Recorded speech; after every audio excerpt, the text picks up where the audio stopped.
Assalamualaikum warahmatullahi wabarakatuh. Al-Astafa Muhammadin sallallahu alaihi wasallam Samaila sabi wa dzurriyyatihi wa tilma syadaya salihin Jalakatul muqarrabin Husanillah Mu'alif Mbah Ali Maksum Kerapia Samaila Akibuna Semua Husanillah Mahatina Al-Asqiya Talamili Mahasambi Mahali Baitihim Lillahi ta'ala lahumul fatihah Bismillahirrahmanirrahim Alhamdulillahirabbil alamin arrahmanirrahim maliki yaumiddin Iyyaka na'budu wa iyyaka nasta'in ihdinas siratal mustaqim siratal ladzina an'amta 'alaihim. Bismillahirrahmanirrahim. Halaman 50 berapa ini? 8. Wa bima pada alinea bawah. Wa bima lan kelan barang akhrajau yang mengeluarkan hu ing mas sapa Al-Bukhari. An-nabiyas dene nabi iku mara lewat sapa nabi bi imra'atin ketemu perempuan tabki yang menangis sapa imra'ah inda qabri sobiyin di sebelah kuburan anak kecilnya laha putra imra'ah. Faqala kemudian ngendika sapa nabi ittaqi takuta sapa sira perempuan Allah ing Allah wasbiri lan sabara sapa sira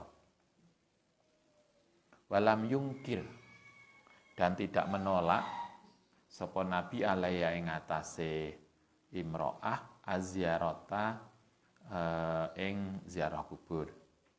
Ini kita bicara tentang hukum perempuan ziarah kubur. Bagaimana hukumnya seorang perempuan ziarah kubur? Ada dua pendapat. Kemarin sebagian sudah disampaikan. Hukum perempuan melakukan ziarah kubur ada dua pendapat. Pendapat pertama mengatakan bahwa perempuan itu haram ziarah kubur, nggak boleh. Alasannya adalah hadis yang diriwayatkan dari Abu Hurairah bahwa Nabi pernah melarang perempuan ziarah kubur. Itu hadis itu diriwayatkan oleh Imam Tirmidzi.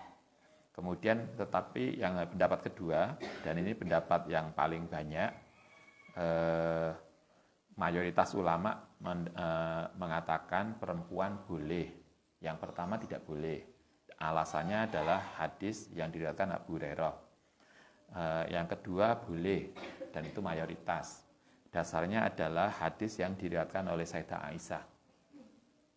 Jadi yang satu diriwayatkan Abu Hurairah yang melarang, yang kedua boleh yang diriwayatkan oleh Sayyidah Aisyah. Dari sisi hadisnya, riwayat hadis yang diriwayatkan dari Sayyidah Aisyah lebih kuat daripada hadis yang diriwayatkan oleh Abu Hurairah. Karena hadis yang diriwayatkan oleh Aisyah itu diriwayatkan oleh Imam Muslim. Sementara hadis yang melarang dari Abu Hurairah itu diriwayatkan oleh Ahmad dan At-Tirmidzi. Kalau dari sisi kutubus sittah, Imam Muslim ranking kedua setelah Bukhari. Oke, berarti dari sisi itu kita bisa lihat yang melarang hadisnya satu dari Abu Hurairah saja, dan hadisnya tidak memenuhi derajat unggul. Sementara yang membolehkan hadisnya banyak. Yang membolehkan satu hadis yang diriwayatkan oleh Sayyidah Aisyah kemarin, bahwa Sayyidah Aisyah itu melakukan ziarah kubur, istri Nabi. Bahkan Nabi kemudian ngajari, kalau kamu nanti ziarah kubur, kamu lakukan salam seperti ini. Itu satu. Yang kedua adalah hadis yang diriwayatkan oleh Bukhari. Yang satu Muslim tentang Aisyah, yang kedua dari Bukhari, di mana di hadis ini dikatakan Nabi suatu ketika pernah ketemu seorang ibu-ibu lagi nyambangi kuburan putranya. Anaknya mati, kemudian ibu-ibu tadi ziarah kubur anaknya. Di kuburan itu dia nangis sedih. Nabi kemudian mengatakan ittaqillaha wasbiri, takwalah dan sabar. Dan Nabi tidak melarang perempuan tadi ziarah kubur. Nabi hanya mengatakan sabar, tapi tidak kemudian enggak boleh ya. Itu artinya ziarah kubur tidak dilarang. Itu hadis yang kedua. Hadis yang ketiga yang membolehkan wabima lan klan barang rawahu yang meriwayatkan hu ing ma sapa Al Hakim. Ada yang ketiga hadis yang diriwayatkan oleh Imam Hakim. Anna Fatimata Az-Zahra, saat temene Sayyidah Fatimah putrane Nabi, iku kanat ana sapa Fatimah iku tazuru. Apa tazuru? Ziarah kubro ammiha ing kuburan pamane Fatimah, yaitu Hamzah. Sayyidina Hamzah. Fatimah sendiri, jadi artinya yang ziarah kubur itu 1 Sayyidah Aisyah, 2 Sayyidah Fatimah, 3 perempuan tadi. Yang keempat sebelumnya Nabi sendiri ziarah kubur. Tapi ini konteksnya kalau Nabi kan laki-laki. Kalau yang ini tentang perempuan. Yang perempuan paling enggak kita sudah ketemu 3 hadis. Yang ketiga adalah hadis tentang Sayyidah Fatimah sendiri yang melakukan ziarah kubur, yaitu ziarah kuburnya Hamzah. Dan ternyata tidak sekali. Kulla Jum'atin, setiap Jumat. Sayyidah Fatimah itu ziarah kubur di tempat pamannya setiap Jumat. Biasanya Jumat sore, asar. Yang kita kemudian kalau di Jawa, biasanya kita Jumat sore ya.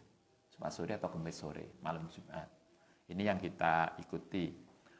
Itu hadis ketiga. Kemudian hadis keempat yang membolehkan perempuan ziarah kubur adalah wabi hadisi Abdillah ibnu Abi Malaikah. Hadis yang diriwayatkan oleh Abdullah bin Malaikah, ana Aisyah saat temene Aisyah iku akbalat berangkat zata yaumin suatu hari ilal makobiri maring kuburan. Hadis yang keempat ini dari Sayyidah Aisyah yang dari riwayat yang lain. Suatu ketika Sayyidah Aisyah itu berangkat ke kuburan, kemudian ketemu dengan Abi Malika. Kemudian ditanya, fakultu mongko nanya sapa ingsun lah maring Sayyidah Aisyah, ya Ummal Mukminin. Kalau ini berarti Sayyidah Aisyah ziarah kubur setelah Nabi wafat. Karena dia sudah disebut sebagai Ummul Mukminin. Ketika Nabi masih hidup kan para istri Nabi enggak disebut sebagai Ummul Mukminin. Setelah Nabi wafat, mereka kemudian disebut sebagai Ummul Mukminin. Kenapa disebut dengan Ummul Mukminin? Karena itu untuk memastikan bahwa para istri Nabi itu adalah ibu. Dengan dipanggil ibu, maka semua sahabat tidak boleh menikahi janda Nabi. Karena semua janda Nabi adalah Ummul Mukminin. Itu terkait dengan, Anda masih ingat, ketika Nabi sudah sepuh, 60-an kan, beberapa sahabat itu rasan-rasan. Jadi namanya orang ya, kadang kayak kita nakalan. Nabi ini kan istrinya banyak, sebagian muda. Anda bisa lihat Sayyidah Aisyah muda. Ada lagi yang dari Mesir, siapa namanya? Istri Nabi yang dari Mesir, Maria Al-Qibtiyah. Maria Al-Qibtiyah itu menurut riwayat beliau sangat cantik. Jadi nggak tua.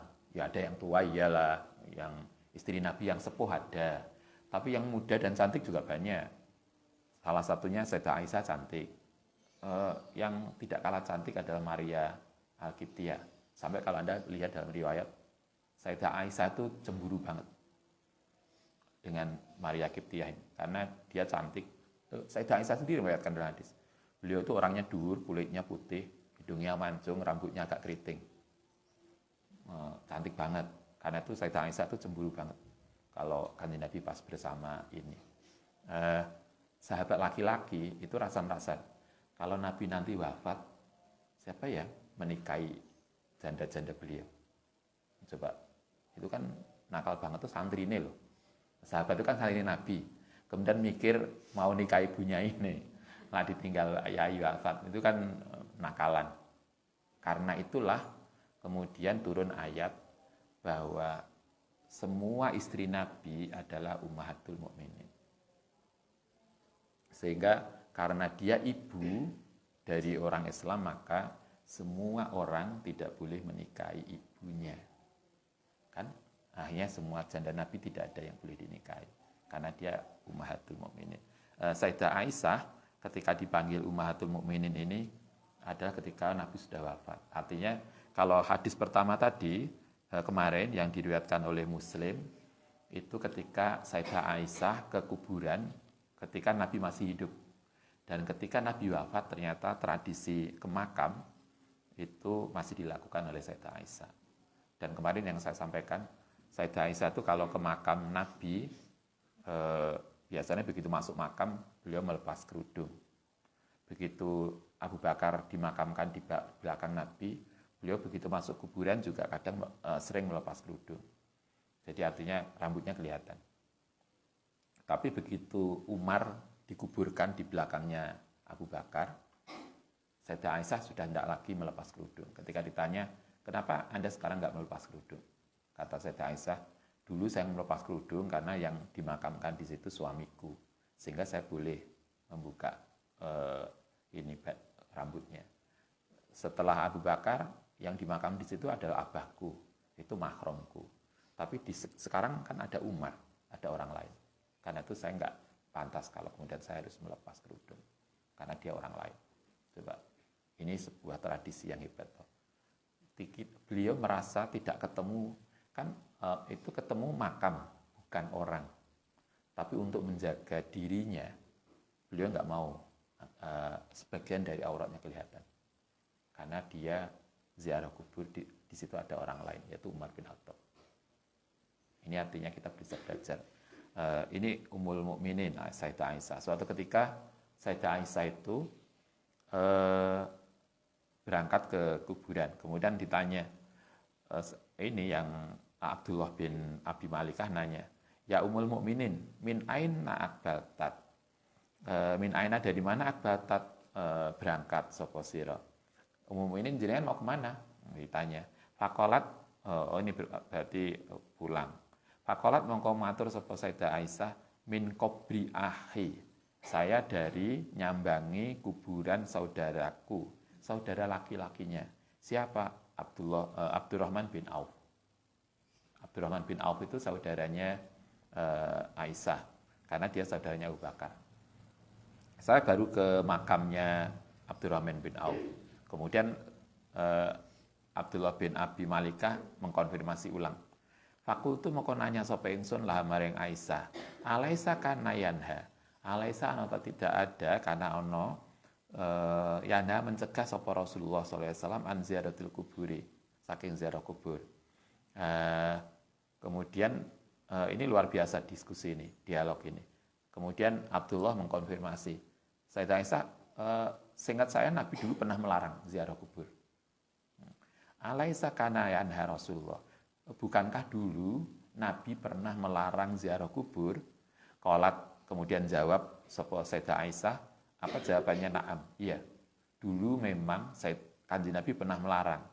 Karena ono sapa Nabi kunaha, mencegah sapa Nabi an ziaratil kuburi, saking ziarah kubur. Iya benar, dulu Rasulullah pernah melarang, tapi summa amaro. Tapi sekarang kemudian Nabi perintah biziaratiha kelan ziarah kubur. Berarti ziarah kubur itu awalnya dilarang pada awal Islam, tapi kemudian dibolehkan. Kalau hadis ini makan bukan hanya dibolehkan, summa amaro biziaratiha. Kemudian Nabi memerintahkan ziarah kubur. Ini hadis keempat terkait dengan hukum perempuan ziarah kubur. Hukum yang membolehkan ada 4 hadis, yang melarang 1. Dan yang membolehkan jauh lebih kuat karena diriwayatkan oleh Bukhari, oleh Muslim dan yang lain.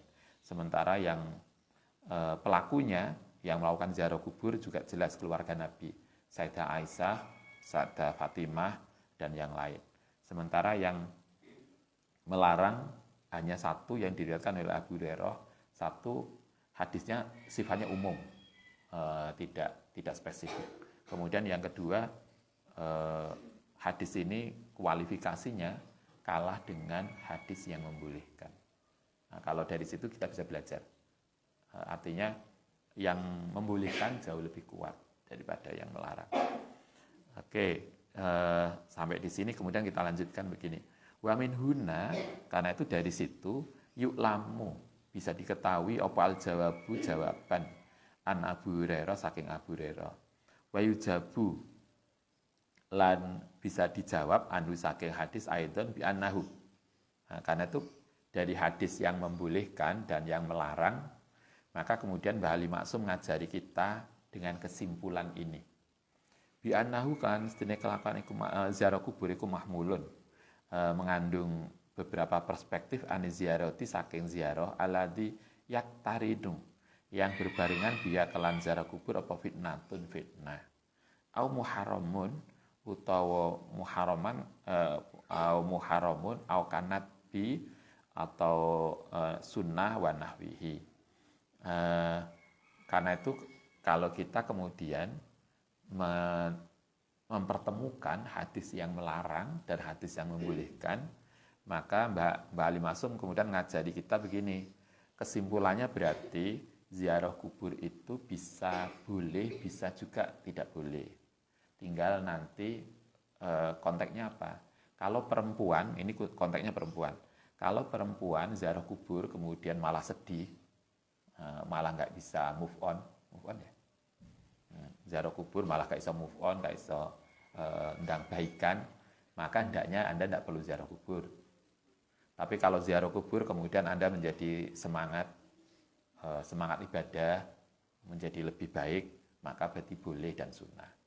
Jadi perempuan melakukan ziarah kubur itu bisa sunnah, bisa mubah, bisa juga haram, tergantung konteksnya kayak apa.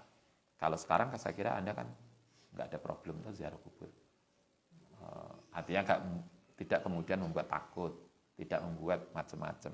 Maka kalau itu yang terjadi ya silakan. Au bihamlihi anal muksirati sing atase temene memperbanyak minaz ziaratil kuburi 5 maring barang tak tadihi yang menghukumi ing ma sapa sighatu sighot kontek riwayat zawaratin ing ziarah minal mubalaghati saking memperbanyak wala alla sababa karena sak temene sebabe kuma barang yufdi yang memberikan kepastian dalika min tadyi'i haqqi zauji saking menyia-nyiakan hak suami. Misalnya ini yang tidak boleh. Kalau perempuan, ibu-ibu, emak-emak sering ziarah kubur, anaknya kemudian nggak kopen, suaminya nggak terawat. Maksud sampai segitunya ya? Maksud kemudian ada emak-emak ziarah kubur, suaminya nggak kopen. Itu pirang dina ziarah kubur. Mungkin kalau Anda ziarah kubur nginep seminggu, mungkin suaminya neng omah kelaparan, anaknya nggak ada yang mandikan, nah itu yang nggak boleh. Ziarah kubur yang model gitu, yang tadyi'i haqqi zauji, kemudian mensia-siakan kewajiban terhadap suami, wa tabaruji lan berhias. Ziarah kubur leren macak ning salon. Mungkin ya, kayak artis mau ziarah kubur ke salon dulu, kemudian pakai gelang yang banyak, kemudian pameran perhiasan, tabarut, itu yang nggak boleh. Tapi koyoke enggak biasanya. Biasanya kalau ziarah kubur perempuan pakai hitam-hitam ya, sebagai tanda baju sedih. Tapi bukan berarti Anda yang mau kenanya hitam itu sedih. Mungkin hanya kebetulan warnanya sama. Wa tabarut, wa malan barang yang sa'u yang muncul anu saking ma minas siyahi saking redaksi kalimat wa nahwi dzalika. Itu yang nggak boleh. Perempuan ziarah kubur yang tabarut, biasanya kalau di daerah tertentu lai lebaran enak toh mak-mak kemudian lai lebaran silaturahmi, tapi semua gelangnya digawa enak sampai krombyong-krombyong daerah itu biasanya. Terus kalungnya besar ditampakkan di luar, silaturahmi, tapi sebetulnya kayak pamer perhiasan. Nah itu yang nggak boleh. Silaturahminya sunnah, diajarkan, tapi pamer perhiasan itu yang nggak boleh. Kadang mak-mak kumpulan apa biasanya, pengajian atau PKK atau apa, PKK-nya 15 menit, tapi ngerumpinnya kan suwe banget. Sing pamer mari habis beli panci, habis itu cerita kabeh. Nah, itu yang nggak perlu sesungguhnya. Sama dengan Anda mahasiswa, ada yang aktivis organisasi, kita rapat, kadang rapatnya 1 jam, tapi ngerumpinya biar 2 jam. Rapat udah selesai nggak datang mulai. Rapatnya belum dimulai sudah datang 1 jam sebelumnya. Itu yang kemudian menyia-nyiakan waktu. Mestinya yang lain bisa dipakai untuk sesuatu yang lebih berharga. Nah, ini yang nggak boleh.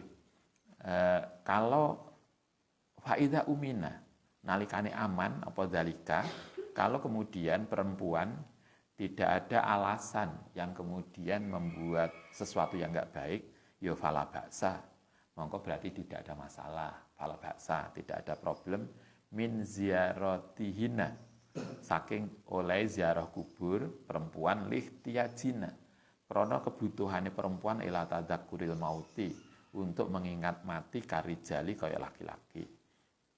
Karena itu kalau tidak ada alasan itu ya boleh, karena perempuan juga butuh ziarah kubur untuk mengingatkan pada kematian.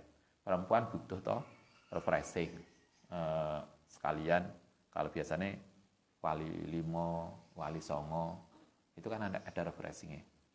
Ada wali limo tapi mampir no BBL, anak ziarah wali songo mampir Monas, ada refreshingnya lah. Mak-mak kan juga butuh refreshing. Apa agak sumpek bendino masak nih dapur, masak aja udah sumpek. Kayak lah Ustaz sama ibu, kadang ibu bilang, ya ini masak apa hari ini? Karena kayak melengger bendino gaya menu opo. Anda kan juga sama toh. Anda bisa bayangkan, karena itu kadang Ustaz bayang, kalau suami Anda yang di rumah, yang laki-laki kerja di kantor, kan mungkin hanya di kantor duduk mulai pagi sampai sore, paling hanya putar-putar di kantor saja. Coba kalau ibu-ibu kita, istri kita itu mulai pagi di dapur, yang dapur ruang tengah, kemudian ruang tamu nyapu, kemudian nyuci, coba itu kalau dihitung berjalan lurus itu sudah berapa kilo? Apa nggak kira capek? Iya kan? Tapi kan kita anggap ibunya aktivitas ibunya apa? Nggak ada ibu rumah tangga. Dikira ibu rumah tangga bukan aktivitas. Itu melakukannya lebih atur daripada atlet. Nah, atlet paling jalan hanya 100 meter. Lalu ibu kita yang muter dari rumah mulai pagi sampai sore, itu lalu jalan lurus bukan ya udah jauh. Artinya kita mestinya bisa menghargai itu. Kita sering menganggap kalau di rumah itu nggak kerja. Nah terus kemudian rumah kita menjadi bersih, dapur kita menjadi bersih, masakan kita menjadi ready. Itu apa bukan pekerjaan? Nah, ini yang kemudian perlu dipahami. Oke. Karijali Mangkulan ini dinukil bihtisorin kelawan ringkas wa tasarrufin an Ghausil Ibadi, saking Ghausil Ibad Al-Mustafa Al-Hamami wa fatawi Syekh Husain Muhammad Mahluf. Kesimpulan tadi min huna ya'lamu tadi, Mbah Ali Maksum ngajari bahwa kesimpulan itu didasarkan atas pendapatnya Mustafa Hamami dan fatwa Syekh Husain Mahluf. Husain Mahluf itu salah satu Syekh di Al-Azhar. Beliau salah satu dari pembesar fikih. Kalau dalam bahasa kita apa sekarang? MUI-nya Al-Azhar ya. Jadi ini fatwa Al-Azhar yang mengatakan bahwa perempuan hukum ziarah kubur itu bisa boleh, bisa tidak. Tergantung konteksnya. Kalau perempuan ziarah kubur kemudian untuk pameran hiasan, ziarah kubur kemudian keluarganya menjadi tidak terawat dengan baik, maka itu nggak boleh. Tapi kalau perempuan ziarah kubur untuk meningkatkan imun, meningkatkan ketakwaan kita, untuk belajar dan seterusnya, maka boleh. Itu kesimpulan fatwa Husain bin Ma'luf, salah seorang tokoh Al-Azhar yang dikutip oleh Mbah Ali Maksum. Oke, itu satu. Yang kedua, wafil fatwa. Dari fatwa tadi al-Malkur in akoda, bersepakat sapa al-ijma'u, berkeyakinan sapa al ijma ala anna minas sunati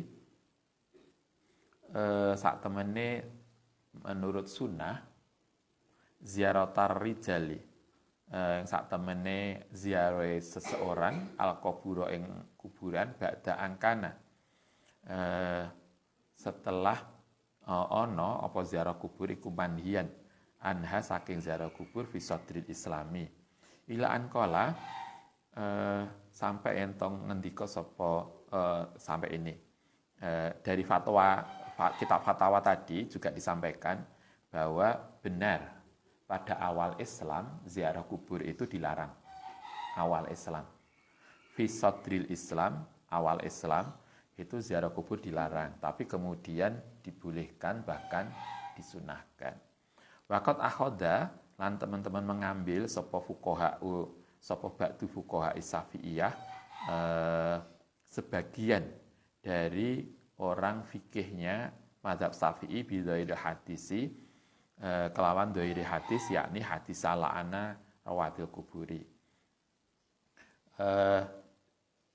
Selain fatwa tadi, Mbak Ali Maksum juga ngajari kita di dalam mazhab Syafi'i, ada sebagian diingat ya, ada sebagian ulama Syafi'i yang melarang ziarah kubur.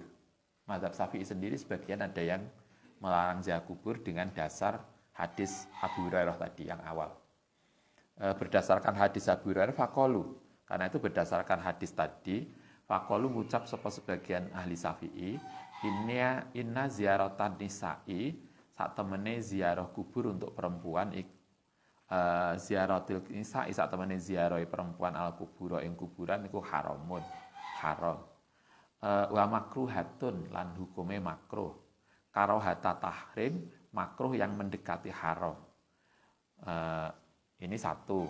Jadi kita diajarkan dalam berbanyak perspektif sehingga kita harus paham kalau fatwanya Al-Azhar perempuan pendapatnya ada dua, bisa boleh bisa tidak tergantung konteksnya.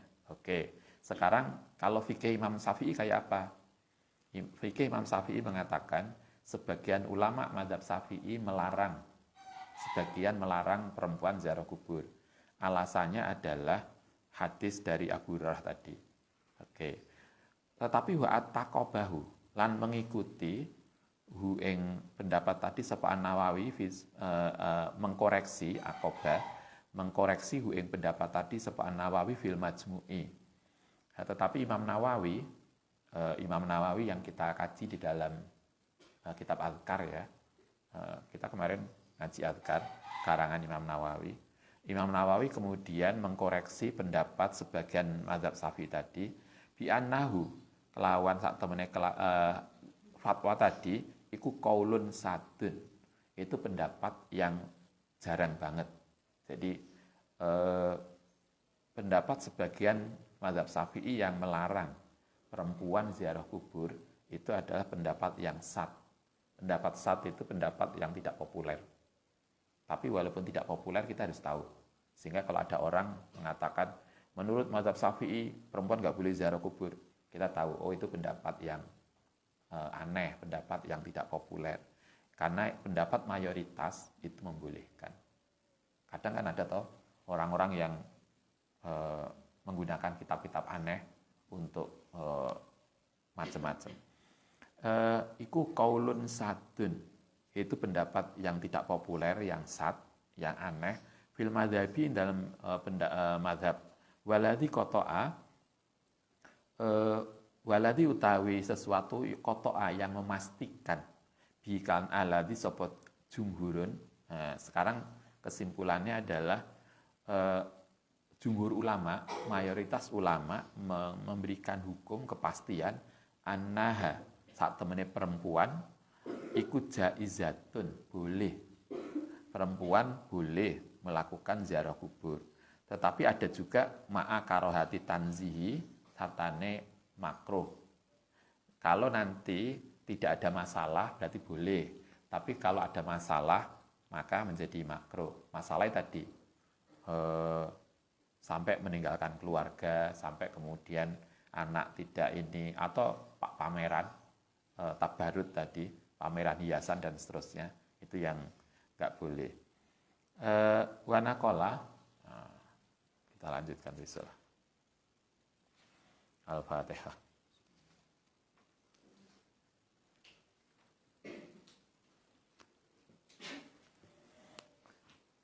Rabbana fa'na bima lamtana Rabbi alimna nanti fa'na Rabbi na wa faqi ahlana wa qarabati lana bidin Rabbana fa'na bima lamtana Rabbi alimna nanti fa'na Rabbi faqihna wa faqih ahlana wa qarabati.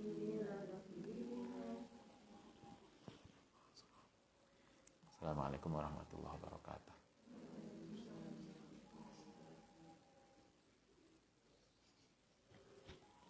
Kemarin ada pengumuman baru UIN online, sampai informasi lebih lanjut. Kalau Anda suka offline atau online?